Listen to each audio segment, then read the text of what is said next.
Hello everyone, welcome to UGC Net Gyan Computer Science. I am Jyoti Budhwar. Today we are discussing day number 4 for the crash course for DSSB TGT Computer Science. So जो भी students DSSB TGT Computer Science के लिए prepare कर रहे हैं तो उन सभी के लिए ये क्रैश कोर्स बहुत ज़्यादा हेल्पफुल होने वाला है। और आज हमारा डे नंबर 4 है। इससे पहले हम टोटल 3 डेज़ कंप्लीट कर चुके हैं।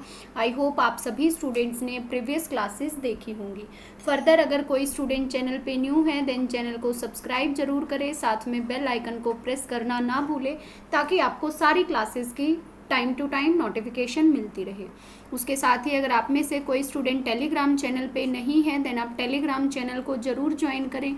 टेलीग्राम पे आपको सर्च करना है UGC नेट ज्ञान कंप्यूटर साइंस, आपको टेलीग्राम चैनल मिल जाएगा। सबसे पहले अपडेशन टेलीग्राम चैनल पे ही दी जाती है।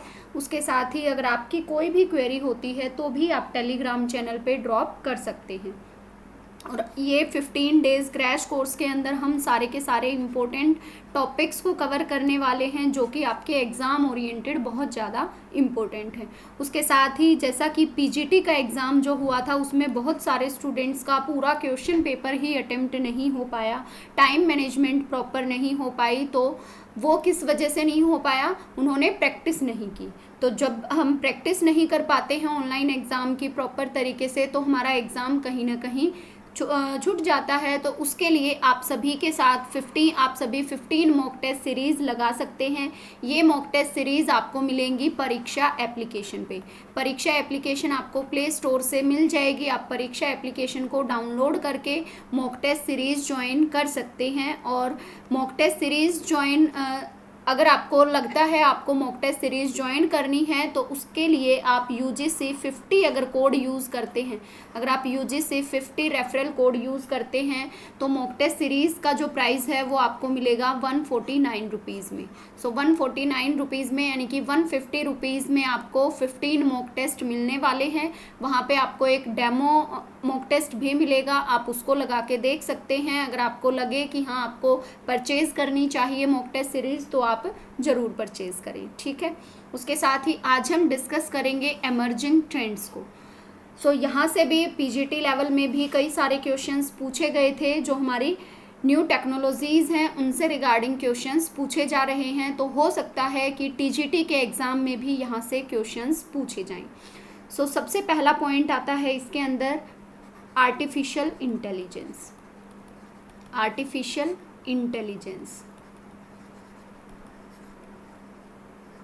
सो अगर हम बात करें artificial intelligence that is known as AI की अगर हम बात करें तो बेसिकली AI के अंदर हम मशीन की एबिलिटी को एनहांस करते हैं। हम मशीन को सोचना, समझना, याद करना सिखाते हैं लाइक ह्यूमन। बेसिकली हम ऐसी टेक्नोलॉजी को बिल्ड करना चाहते हैं कि हमारी जो मशीन है वो हमारी तरह सोचे, हमारी तरह एक्ट करे, हमारी तरह सीखे। तो वो क्या है? हमारा artificial intelligence.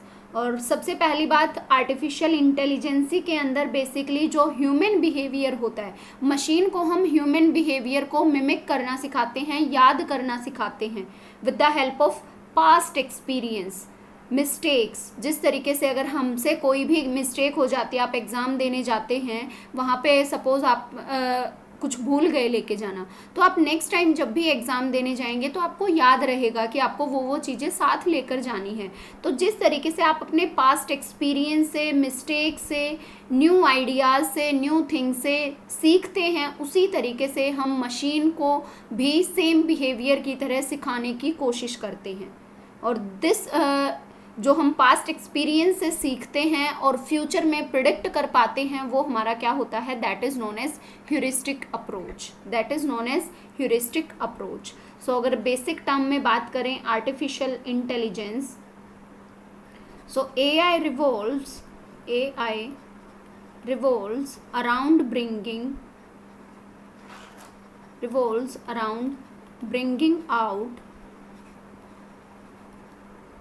bringing out technologies that help build machines that can think, act and learn like human. ठीक है, ह्यूमन की तरह मशीन थिंक कर सकती हैं, एक्ट कर सकती हैं, लर्न कर सकती हैं with the help of past experiences, learn from mistakes, catch up the new ideas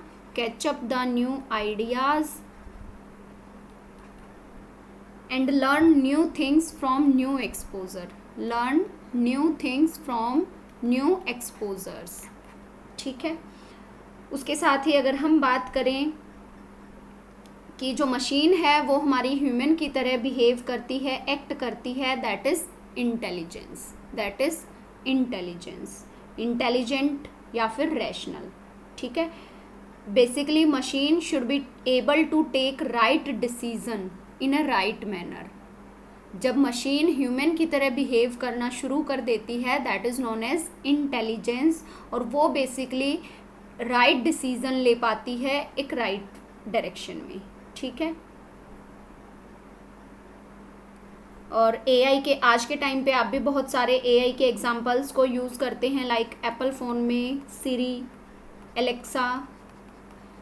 आप सभी सोचते हैं कि मुझे उठना ही ना पड़े, सारे काम मेरे बैठे बैठे ही हो जाएं, और वो भी सिर्फ और सिर्फ स्पोकन से, बोलने से, स्पीच से.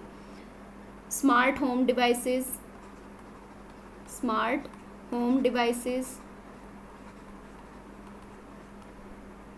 Self driving cars, online games, ये सभी क्या हैं? These are the examples of artificial intelligence. So basic question पूछा गया था पीजीटी लेवल में, आर्टिफिशियल इंटेलिजेंस होता क्या है, किस तरीके से बिहेव करता है. उसके बाद नेक्स्ट टर्म आती है मशीन लर्निंग. हमारी machine learning. Machine learning basically है क्या? एक सब एरिया है आर्टिफिशियल इंटेलिजेंसी का. मशीन लर्निंग इज अ सब एरिया ऑफ आर्टिफिशियल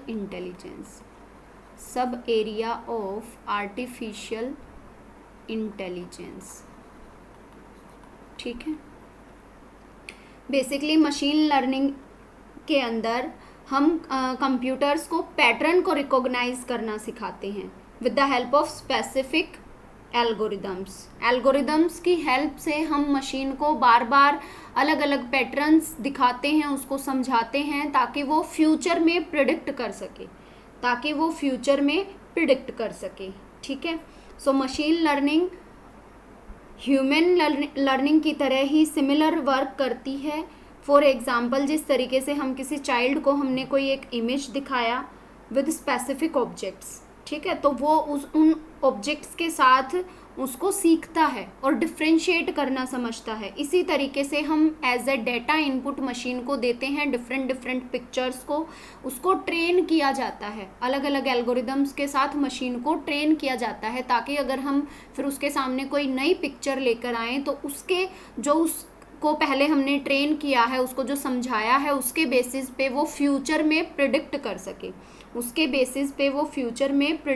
सके. ठीक है, so this is the overall scenario of machine learning कि मशीन लर्निंग किस तरीके से बिहेव करती है.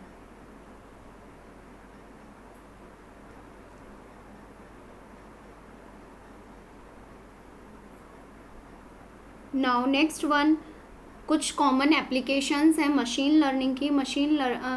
एप्लीकेशंस ऑफ मशीन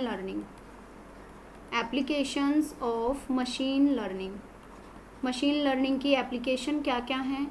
सिर्फ बेसिक टर्म करेंगे जहाँ से एग्ज़ाम में क्वेश्चन पुट हो सकता है. सो मशीन लर्निंग की एप्लीकेशन की अगर हम बात करें, फेशियल रिकॉग्निशन, फेस को रिकॉग्नाइज कर सकती है. Autonomous stands for self driving vehicles, अपने आप से व्हीकल सेल्फ ड्राइव करता है। Google ads are the example application of machine learning. Filter करना यानी कि सेंटिमेंट एनालिसिस।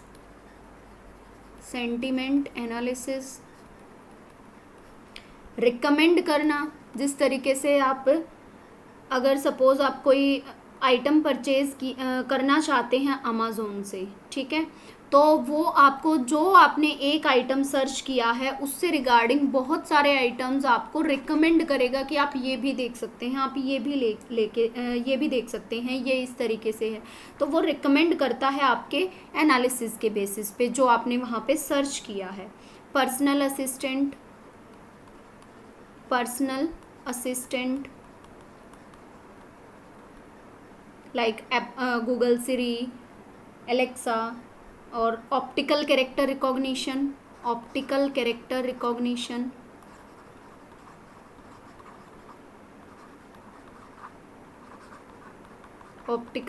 रिकॉग्निशन जो अलग अलग फॉर्मेट में हमारे कैरेक्टर्स होते हैं उनको रिकॉग्नाइज कर पाना। So these are the main applications of machine learning. उसके बाद नेक्स्ट टर्म आती है हमारी NLP। नेक्स्ट टर्म आती है that is NLP। NLP stands for Natural Language Processing।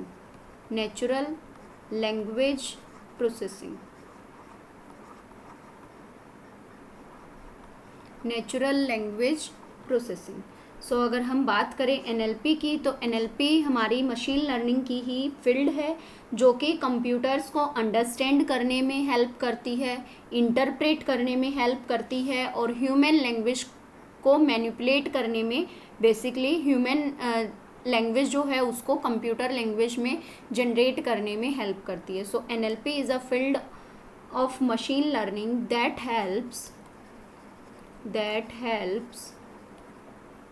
computers understand,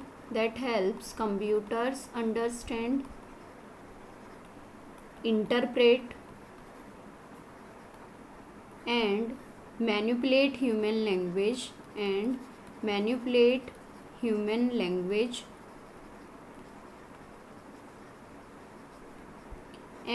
even potentially generate human language. ठीक है। सो अगर हम एग्जाम्पल की बात करें, फॉर एग्जाम्पल NLP के एग्जाम्पल्स की बात करें, तो हम अपनी डे टू डे लाइफ में डायरेक्टली और indirectly NLP natural language processing का यूज़ करते हैं। फॉर एग्जाम्पल स्पेल चेक, आप जब भी कोई मैसेज टाइप करते हैं तो वहाँ पे अपने आप से स्पेल चेक हो जाती है, अगर इनकरेक्ट होता है तो आपको करेक्ट स्पेलिंग आपको रिकमेंड करता है। ऑटो कंप्लीट, आपने हाफ वर्ड लिखा है आपको ऑटो कंप्लीट करके देगा, तो वो किसका एग्जाम्पल है? NLP का। वॉइस टेक्स्ट मैसेजिंग यानी कि जो भी आप बोलते हैं उसको टेक्स्ट में कन्वर्ट करता है, या फिर टेक्स्ट को, अगर टेक्स्ट लिखा हुआ है उसको स्पीच में कन्वर्ट करता है, like voice assistant. Spam mail filter, तो वो भी किसका एग्जाम्पल है? सपोज आपके पास कोई मेल आती है, वो आपने स्पैम में डाल दी, तो उससे रिलेटेड जो भी मेल्स आएंगी आपका ईमेल अकाउंट पे, वो सारी की सारी जो भी स्पैम टाइप की होंगी, जो वहाँ से कैप्चर किया है कि इस टाइप की ईमेल नहीं आनी चाहिए इस ईमेल पे, तो वो उनको क्या करेगा? स्पैम में डाल देगा। ठीक है। और अगर किसी प्रोडक्ट से रिगार्डिंग, किसी यूज़र से रिगार्डिंग कोई व्यूज़ आते हैं, हेटर व्यू हैं या फिर अच्छे व्यू हैं, उनको एनालिसिस किया जाता है with the help of natural language processing. Question answering, Siri से आप क्वेश्चन आंसरिंग कर सकते हैं, एलेक्सा से क्वेश्चन आंसरिंग कर सकते हैं। मशीन ट्रांसलेटर, जो हमारा गूगल ट्रांसलेटर है, एक लैंग्वेज से दूसरी लैंग्वेज में उसको कन्वर्ट करता है लैंग्वेज को, Google translator. So these are the main examples of natural language processing: sentiment analysis, question answering.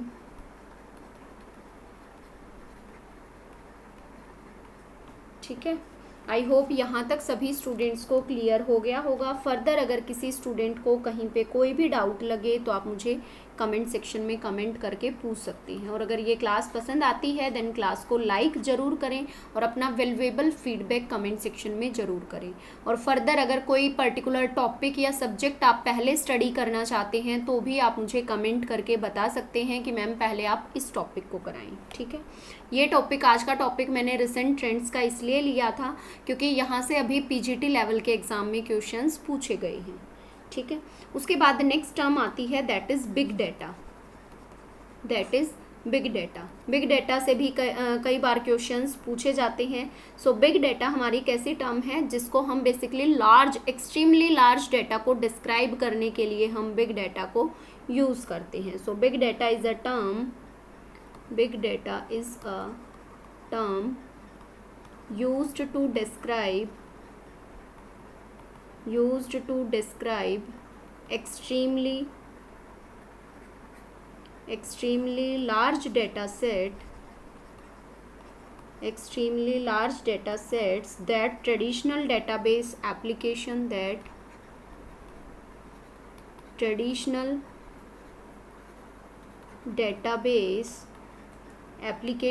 cannot deal with। ठीक है, जितने ज़्यादा बड़े डेटा सेट के पास अगर हमारी जो ट्रेडिशनल डेटाबेस एप्लीकेशंस हैं अगर वो डील नहीं कर पाती हैं तो उस केस में हम बिग डेटा को यूज़ करते हैं। ठीक है, और हमारा 1 मिनट के अंदर millions, quintillions of data within a minute generate हो जाता है इंटरनेट पे। तो आप सोच सकते हैं कितना ज़्यादा डेटा जनरेट होता है, एक्सचेंज होता है within a minute. So within a minute quintillions of data are generated और exchange in internet. Now next point that is characteristic of big data. Big data की कुछ characteristic हैं, यहाँ से भी कई बार एग्जाम में क्वेश्चंस पूछे जाने के चांसेस रहते हैं। सो फर्स्ट कैरेक्टरिस्टिक है that is volume. Volume refers to the enormous amount of data generated.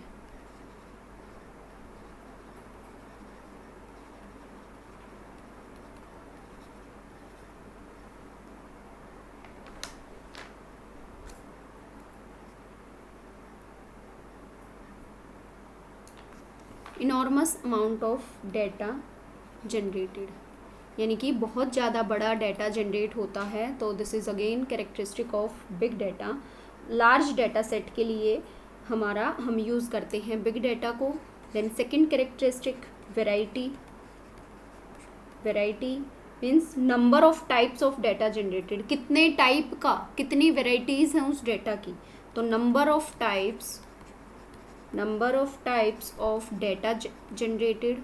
This is again characteristic of big data. And third one is velocity. How fast data is coming in, कितनी fastly हमारा data आ रहा है। So this is one characteristic of big data, how fast data is coming in। ठीक है, यानी कि यहाँ पे डेटा प्रोसेसिंग की स्पीड को रेफर किया जाता है कि कितनी ज़्यादा स्पीड है। नेक्स्ट वन इज़ वैल्यू की अगर हम बात करें तो बेसिकली कुछ रियल वैल्यूएबल इंफॉर्मेशन डेटा की, कुछ रियल वैल्यूएबल डेटा प्रोड्यूस किया जाता है। प्रोड्यूस सम रियल वैल्यूएबल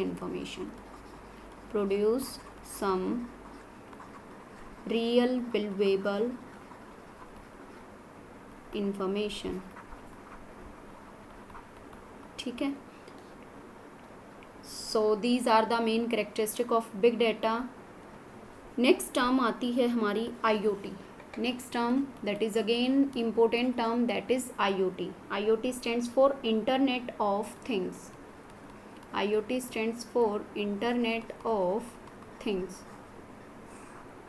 यहाँ से भी क्वेश्चंस पूछे जाने के चांसेस हैं। सो अगर हम बात करें आईओटी की, आईओटी हमारी एक न्यू टेक्नोलॉजी है जो बेसिकली कंप्यूटिंग डिवाइसेस को डेटा ट्रांसफ़र करने के लिए अलाउ करती है एक नेटवर्क से दूसरे नेटवर्क पे without requiring human to human interface और human to computer interaction.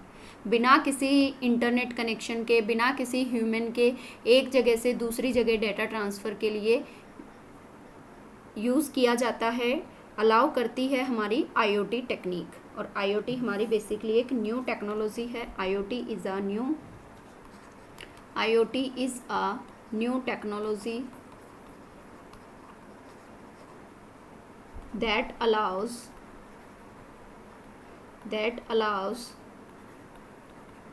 computing devices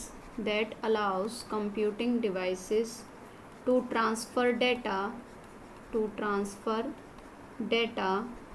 over a network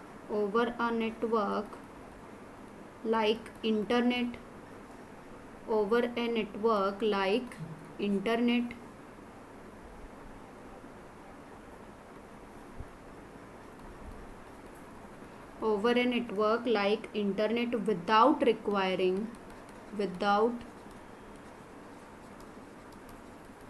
requiring human to human and human to computer interaction। बिना ह्यूमन टू ह्यूमन और ह्यूमन टू कंप्यूटर के interaction के via internet, through internet किसी एक network से दूसरे network पे devices को डेटा ट्रांसफ़र करने के लिए अलाउ करती है हमारी आईओटी टेक्निक। और IoT technique in today's life every area, every field use की जाती है। सो अगर हम बात करें एप्लीकेशंस की कि कहाँ कहाँ पे हमारी आईओटी टेक्निक को यूज़ किया जाता है in today's life. So health and fitness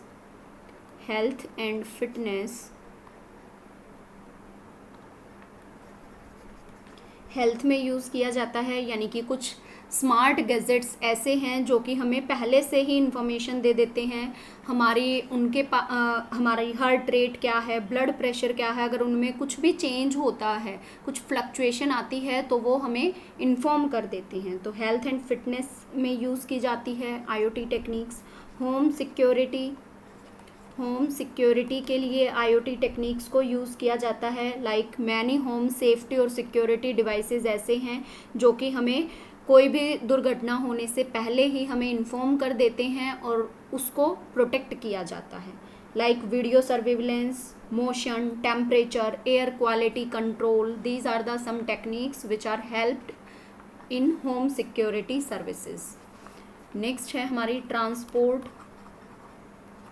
transport के अंदर अगर हम बात करें तो सेल्फ ड्राइविंग कार्स हैं जो कि हमारी हेल्प करती हैं, बिना ड्राइवर के हमारी कार ड्राइव हो सकती है। शॉपिंग में हम आईओटी टेक्निक्स का यूज़ करते हैं। लाइक जो स्मार्ट रेफ्रिजरेटर हैं आज के टाइम पे, उनको पहले से ही उनकी टेम्परेचर का कि किस ग्रोसरी आइटम के लिए कैसा टेम्परेचर रखना है वो उसके अंदर एक अलग से लेवल सेट किया जाता है कि फ्रिज की क्वालिटी को हमें किस तरीके से मेंटेन करना है। और अगर हम बात करें स्मार्ट सिटी, तो smart city again example of IoT. तो smart city, this is main example of IoT technology. Smart surveillance, automated transportation, smarter energy management system, water distribution, WiFi, सारी चीज़ें किस तरीके से हैं स्मार्ट। तो this is again example of IoT, internet of things. उसके बाद नेक्स्ट टर्म आती है that is cloud computing. Cloud computing से भी बहुत बार एग्ज़ाम में क्वेश्चन पूछा जाता है। क्लाउड कंप्यूटिंग, तो पीजीटी लेवल में क्लाउड कंप्यूटिंग से क्वेश्चंस पूछे जाते हैं, तो मे बी टीजीटी लेवल के एग्ज़ाम्स में क्वेश्चंस पूछे जाएं क्लाउड कंप्यूटिंग से। सो क्लाउड कंप्यूटिंग बेसिकली है क्या?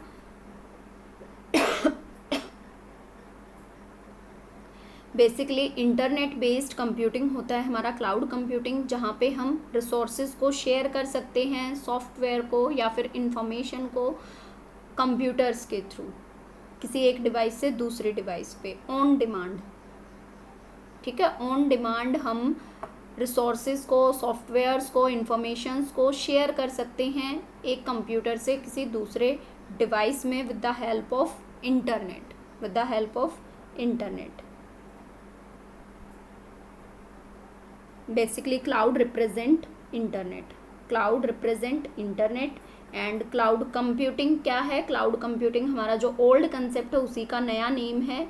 ओल्ड कंसेप्ट मीन्स जो कंप्यूटिंग सर्विसेज हैं उनकी डिलीवरी हम basically remotely location, remotely access के थ्रू कर पाते हैं। क्लाउड कंप्यूटिंग बेसिकली है क्या? हम कंप्यूटिंग सर्विसेज को की डिलीवरी को रिमोटली एक्सेस कर पाते हैं with the help of internet. Cloud computing is the internet-based. Cloud computing is the internet-based computing. Internet-based computing, whereby shared resources,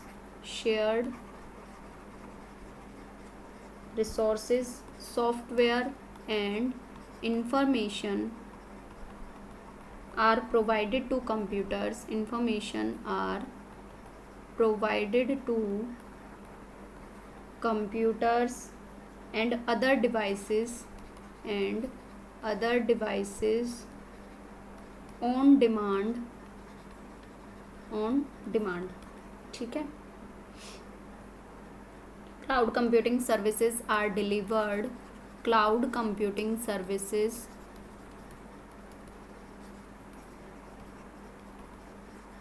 are delivered through a network,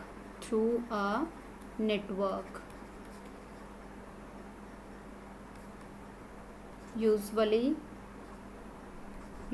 the internet, ठीक है। Cloud computing basically network के through deliver करना है services को, usually internet, ठीक है।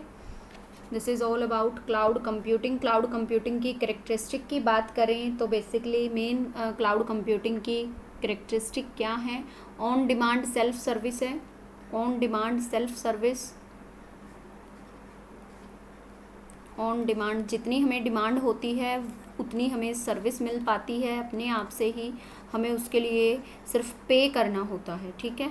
उससे अलग उसका इंस्टॉलेशन कैसे होना है, इन सब चीज़ों की हमारी कोई टेंशन नहीं होती। ब्रॉड नेटवर्क एक्सेस यानी कि जो कंप्यूटिंग सर्विसेज हैं वो बेसिकली स्टैंडर्ड नेटवर्क के थ्रू ही डिलीवर की जाती हैं, साथ में हेट्रोजीनियस डिवाइसेस के साथ। Next one is rapid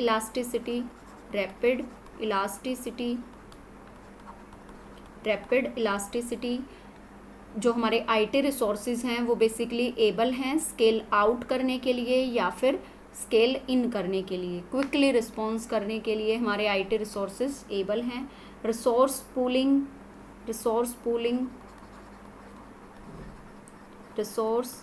pooling क्योंकि इस बार जब पीजीटी लेवल का एग्ज़ाम था तो वहाँ पे बहुत सारे टर्म्स की कैरेक्टरिस्टिक पूछी गई थी, इसीलिए मैं साथ में हर टर्म की आपको कैरेक्टरिस्टिक साथ में बता रही हूँ कि क्या पता इन फ्यूचर इन टर्म्स से भी क्वेश्चंस की कैरेक्टरिस्टिक पूछा जाए, ठीक है। उसके बाद आता है क्लाउड सर्विसेज को आप क्लाउड कंप्यूटिंग की सर्विसेज को आप किस तरीके से एक्सेस कर पाते हैं थ्रू क्लाइंट। तो बेसिकली इसके लिए हमारे पास 3 सर्विस हैं, आप सब ने भी नाम सुने होंगे, SaaS, PaaS, SaaS stands for software as a service,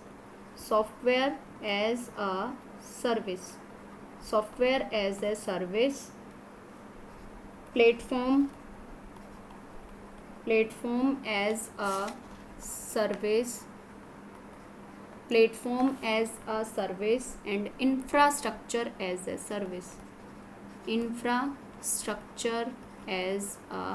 service, ठीक है। कई बार एग्जाम में इनकी फुल फॉर्म पूछी जाती है SaaS stands for software as a service, PaaS platform as a service, IaaS infrastructure as a service. अगर हम बात करें सॉफ्टवेयर एज ए सर्विस की, तो इस टाइप की सर्विस में बेसिकली जो हमारी कंप्लीट एप्लीकेशन होती है वो कस्टमर को ऑफ़र की जाती है एज ए सर्विस। जैसे ही कस्टमर की डिमांड आती है, डिमांड के बेसिस पे कस्टमर को वो सर्विस प्रोवाइड करा दी जाती है with the help of complete application. यानी कि ये कैसी है, ऑन डिमांड सर्विस है। यानी कि क्लाइंट को वरी करने की कोई ज़रूरत नहीं होती कि किस तरीके से उसकी इंस्टॉलेशन होनी है, कैसे रन करेगी, क्या उसका सेटअप रहेगा। सर्विस प्रोवाइडर सब कुछ आपको करके देगा, सिर्फ आपको उसके लिए पे करना है और उसको यूज़ करना है।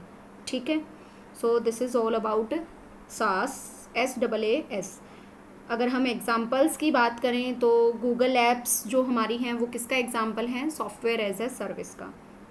हमें नहीं पता वो कैसे होनी है, उसकी इंस्टॉलेशन कैसे होनी है, जस्ट हम उसको इंस्टॉल करते हैं और उसको यूज़ करना शुरू कर देते हैं। Google application, Microsoft office, these are the examples of SaaS। उसके बाद आता है PaaS। तो PaaS platform as a service की अगर हम बात करें तो इसके अंदर बेसिकली PaaS प्रोवाइड करता है कंप्यूटिंग प्लेटफॉर्म को, जिसके अंदर ऑपरेटिंग सिस्टम इंक्लूड होता है, programming language execution environment include होता है, database, web server and so on. These other computing platforms उसके अंदर इंक्लूड होते हैं हमारे PaaS सर्विस के अंदर। ठीक है, और जो डेवलपमेंट इन्वायरमेंट है वो basically as a service offer करेगा कि सर्विस जो है वो कितने हाई लेवल की है, सर्विस जो है वो कितने हाई लेवल की है, उससे रिगार्डिंग हमें सर्विस ऑफर की जाती है। और PaaS के अंदर बेसिकली आपको सिर्फ प्री कॉन्फ़िगर्ड सर्वर अवेलेबल करने की ज़रूरत होती है फ्रंट एंड पे उस काम को करने के लिए। ठीक है, उस डेटाबेस को मैनेज करने के लिए। और कस्टमर को फ्रीडम होती है कि अपना खुद की एप्लीकेशन बना सकता है, प्लेटफॉर्म पे रन कर सकता है।